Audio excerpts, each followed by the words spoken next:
नमस्कार, बहुत बहुत स्वागत है आपका मुंबई महानगर में। मैं हूं आपके साथ रूबी। आज के इस खास एपिसोड में हम आपको बताने जा रहे हैं ऐसे शख्स के बारे में जिसने अपने राजनीतिक जीवन में कई उतार चढ़ाव देखे। यहां तक कि 4 बार सीएम बनने तक का सौभाग्य प्राप्त हुआ, लेकिन एक बार भी अपना कार्यकाल पूरा नहीं कर सके। जी हाँ, राष्ट्रीय स्वयंसेवक संघ से अपने करियर की शुरुआत करने वाले बीजेपी नेता बुकानकेरे सिंधालिंगप्पा येदुरप्पा यानी बीएस येदुरप्पा ने राजनीति से संन्यास ले लिया है। बुधवार यानी 22 फरवरी को उन्होंने विधानसभा में अपनी आखिरी स्पीच दी और कहा कि ये एक दुर्लभ पल है क्योंकि अब मैं दोबारा चुनाव नहीं लड़ूंगा। मुझे बोलने का मौका देने के लिए शुक्रिया।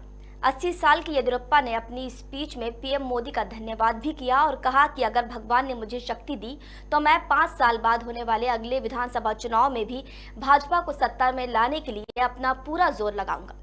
येदुरप्पा ने भले ही राजनीति से संन्यास ले लिया हो, लेकिन कर्नाटक में उनके नाम का डंका बजता था। वो ऐसे ही प्रदेश के 4 बार मुख्यमंत्री नहीं बने, हालांकि चारों बार वो अपना कार्यकाल पूरा नहीं कर सके। 5 दशकों से अधिक लंबा उनका राजनीतिक सफर उथल पुथल से भरा रहा।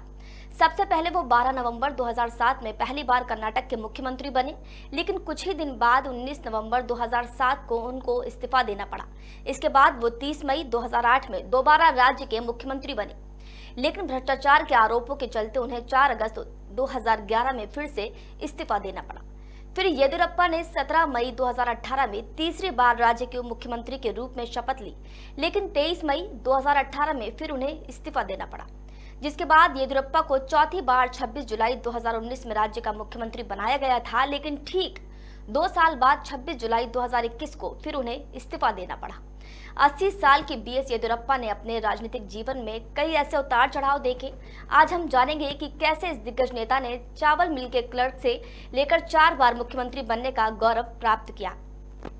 तो सबसे पहले हम बताएंगे येदुरप्पा के बचपन से लेकर शिक्षा और उनकी नौकरी तक का सफर।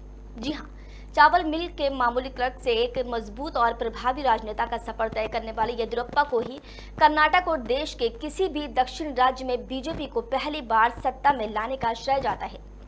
बीएस येदुरप्पा का पूरा नाम बुकानकेरे सिंधालिंगप्पा येदुरप्पा है। उनका जन्म 27 फरवरी 1943 को कर्नाटक के मांड्या जिले में हुआ था। येदुरप्पा महज 4 साल के थे जब उनकी मां का निधन हो गया था, जिसके बाद पिता ने उनका पालन पोषण किया। उनकी प्राथमिक शिक्षा जिले के ही पीईएस कॉलेज से हुई। वर्ष 1965 में उन्होंने समाज कल्याण विभाग में प्रथम श्रेणी के क्लर्क के रूप में नौकरी की शुरू की। कुछ ही समय बाद वो नौकरी छोड़ शिकारीपुरा चले गए और राइस मिल में काम करने लगे।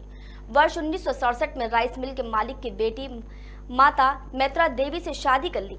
येदुरप्पा के 2 बेटे बीवाई राघवेंद्र और विजयेंद्र और 3 बेटियां अरुणा देवी, पद्मावती और उमा देवी हैं। अब सबसे अहम ये जानना जरूरी हो जाता है कि उन्होंने राजनीति में कैसे कदम रखा और उनका राजनीतिक जीवन कैसा रहा। जी हाँ, येदुरप्पा ने अपने राजनीतिक सफर की शुरुआत वर्ष 1970 में राष्ट्रीय स्वयंसेवक संघ के शिकारीपुरा इकाई के सचिव के रूप में की। इसके 2 साल बाद शिकारीपुरा नगर पालिका के सदस्य चुने गए। उसी साल वो जनसंघ के तालुका इकाई के अध्यक्ष भी बने। वर्ष 1975 में येदुरप्पा शिकारीपुरा नगर पालिका के अध्यक्ष चुने गए जब देश में आपातकाल लगा हुआ था। येदुरप्पा बेल्लारी और शिमोगा की जेल में कैद भी रहे थे। बीजेपी के साथ उनकी यात्रा की शुरुआत वर्ष 1980 में हुई, जब उन्हें शिकारीपुरा तालुका इकाई का अध्यक्ष बनाया गया। वो 1983 में शिकारीपुरा विधानसभा क्षेत्र से विधायक बने। वर्ष 1985 में उन्हें शिमोगा जिले की बीजेपी इकाई का अध्यक्ष चुना गया था और अगले 3 साल में वो बीजेपी के प्रदेश अध्यक्ष बन गए। वर्ष 1994 में येदुरप्पा कर्नाटक विधानसभा में नेता प्रतिपक्ष बने। 5 साल बाद जब 1999 में विधानसभा चुनाव में हार मिली तो उन्हें राज्य के ऊपरी सदन यानी विधान परिषद का सदस्य बनाया गया। वर्ष 2004 में वो एक बार फिर से कर्नाटक विधानसभा में नेता प्रतिपक्ष बने। अब दिग्गज नेता येदुरप्पा से जुड़ी सबसे जरूरी बात भी जान लेते हैं कि वो 4 बार कर्नाटक के मुख्यमंत्री तो बने, लेकिन वो चारों बार अपना कार्यकाल पूरा क्यों नहीं कर पाए।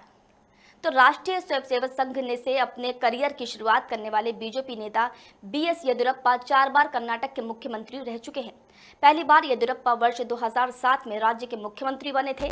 दरअसल कर्नाटक में वर्ष 2006 में बीजेपी के समर्थन से कुमारस्वामी मुख्यमंत्री बने थे।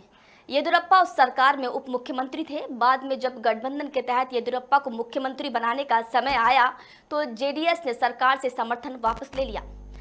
राज्य में राष्ट्रपति शासन लागू हो गया, लेकिन नवंबर 2007 में जेडीएस ने समर्थन देने का मन बनाया और येदियुरप्पा पहली बार मुख्यमंत्री बने और तब दक्षिण भारत में पहली बार बीजेपी गठबंधन की सरकार भी बनी। हालांकि ये सरकार 10 दिन भी नहीं चल सकी। कर्नाटक में वर्ष 2008 में हुए विधानसभा चुनाव में जबरदस्त उलटफेर हुआ। येदियुरप्पा ने शिकारीपुरा से पूर्व मुख्यमंत्री एस बंगारप्पा के खिलाफ चुनाव लड़ा और यहां से 45,000 से अधिक वोटों के अंतर से जीत गए, जिसके बाद 30 मई 2008 को येदियुरप्पा दूसरी बार कर्नाटक के मुख्यमंत्री बने और अगस्त 2011 तक अपने पद पर बने रहे।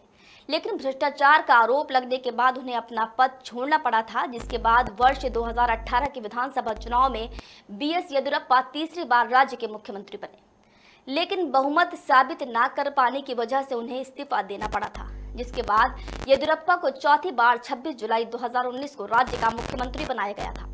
लेकिन ठीक 2 साल बाद पार्टी हाईकमान के कहने पर 26 जुलाई 2021 को फिर उन्हें इस्तीफा देना पड़ा। विपक्ष ने आरोप लगाया कि बीजेपी ने उन्हें हटा दिया है, लेकिन विधानसभा में अपनी आखिरी स्पीच के दौरान उन्होंने इन सभी आरोपों को नकार दिया। भावुक कर देने वाले अपने भाषण में उन्होंने कहा कि विपक्ष कहता है कि मुझे मुख्यमंत्री पद से हटाया गया था। ये गलत है। येदियुरप्पा को किसी ने मुख्यमंत्री पद से नहीं हटाया था। येदियुरप्पा ने अपनी उम्र के चलते ये फैसला लिया था। तो उम्मीद है कि आपको हमारी ये जानकारी अच्छी लगी होगी। अगर हाँ तो कमेंट करके जरूर बताएं। साथ ही वीडियो को लाइक, शेयर और हमारे चैनल मुंबई महानगर को सब्सक्राइब करना बिल्कुल ना भूलें। फिर मिलते हैं अगले वीडियो में किसी नई जानकारी के साथ। तब तक के लिए नमस्कार।